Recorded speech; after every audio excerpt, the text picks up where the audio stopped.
Hey everybody, welcome back around to the Blog and Grill. I am your host Doug here with your video blog for October 15th, 2015. I have a great blog planned for you today as we will be talking studs and duds NFL Week 5. I'll also give you my college football rankings and give you a little sneak peek at some of the big games coming up this weekend. But first I want to get to the MLB playoffs. We've had the Cubs advance, hitting home runs.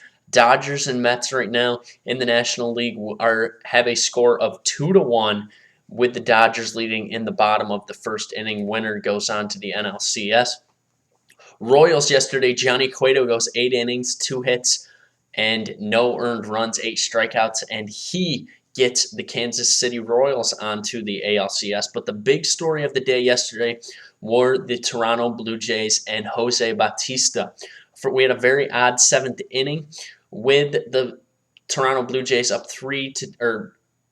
with the Toronto Blue Jays up, with the game tied at 2, Toronto had an instance of Russell Martin threw the ball back, hits off Shin-Soo Choo, and Rougned Odor comes in to score. It was an inadvertent ball deflecting off of Choo, so therefore the runner was given home plate and he scored. And then we also had 3 errors committed by Texas in the bottom of the inning. And then the big story of the day was Jose Bautista comes up, hits a 3-run home run, and does not bat flip, okay? If anybody calls it a bat flip, that was a bat toss, okay? He hits the home run, poses for about 5 seconds off the pitcher, Dyson, and chucks his bat. And Jose Bautista was feeling it at that point. I love the celebration. Big hit, big game. And my whole take on it, and I've said this for many times when we've talked about bat flipping here on the blog, if you don't want to get bat flipped on, don't give up home runs. It's simple. Don't give up the home runs. Nobody can bat flip on you. Bautista bat flips. I feel like he should have. It was a big moment. Cultural differences. He likes to bat flip. It's a big thing in the Caribbean. Bautista bat flipping, getting it done, and getting the Blue Jays on to the next round of the playoffs. I loved it. Loved the emotion. Did not love the throwing of the beer cans. That was tasteless by Toronto.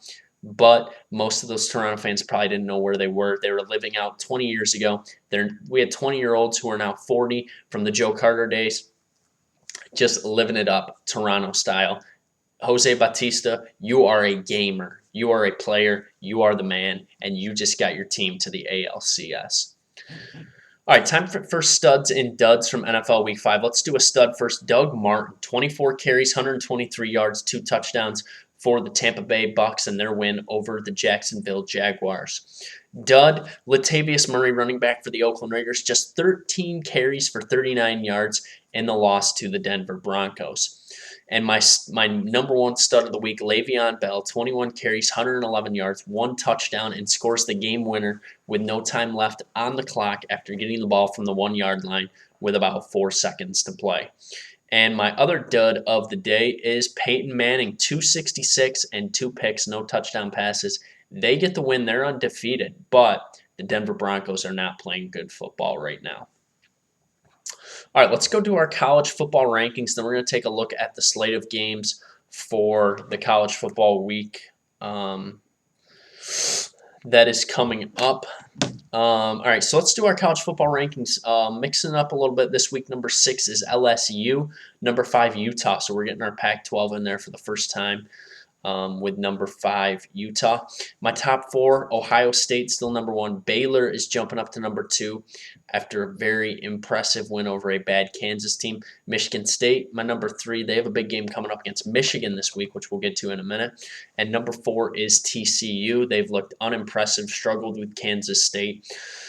So Ohio State, Baylor, Michigan State, and TCU. All right, so let's get to our games of the weekend. I'm just going to pick winners in our games of top 25 matchups. First game, UCLA, Stanford. I like Josh Rosen in this game over Kevin Hogan. I will take UCLA to get this win on the road at Stanford tonight to move to 2-1 in the Pac-12. All right, let's scroll on down here. First ranked game, noon on Saturday, 17 Iowa versus number 20 Northwestern. I really like Northwestern in this game at home. I think Iowa hasn't played that many good teams yet, so I'll take Northwestern in this game to move to 6-1. Next big game, two really good teams in the SEC coming up at 3:30. 10 Alabama, number 9 Texas A&M. I think Kyle Allen will play for Texas A&M, and I think he's going to have a big game. Jake Coker will struggle against Texas A&M, which is a better defensive team. I will take Texas A&M to beat Alabama and to move on to 6-0 and really put themselves into the forefront of the SEC West race.